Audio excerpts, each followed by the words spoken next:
Workplaces that are shared instead of personalized seem to be a recent trend. This is an article from Munich from this year talking about it. I first heard about shared workplaces from Nokia some years ago. Here you see a room planning system from there. You can see office spaces that are free and occupied. You can reserve them and use them for a certain amount of time. Having such an environment brings the challenge that users want to have some personalization of their environment. Therefore, in this demo, we present an ID card-based reconfiguration of a smart space. At our office, users have an ID card.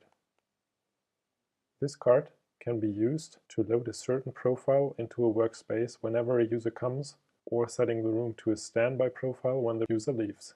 In the demo, we use a card reader and we add a profile store. The profile store contains certain settings for the room.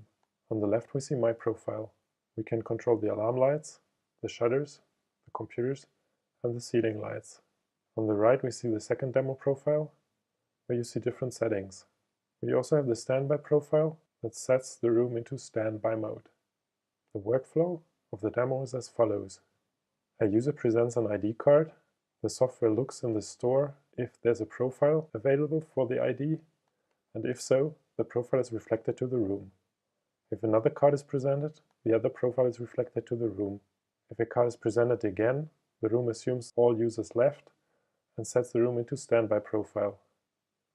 From the configuration given, presenting another ID card, the room can be reconfigured. The second profile is loaded. The use case is that a worker is leaving and immediately the next worker is taking the space and continuing working there. If the user wants to leave, she presents her ID card again and the room switches into standby mode. Now let's have a look at the real demo room we will see in our video. On the front left, we see the card reader. Left in the center, we see the computers. On the top left, we see the ceiling light and the alarm light. And distributed in the room in the back and on the right, we see different lamps that are also configured. In the back, we see the shutters. And now, it's time for some action.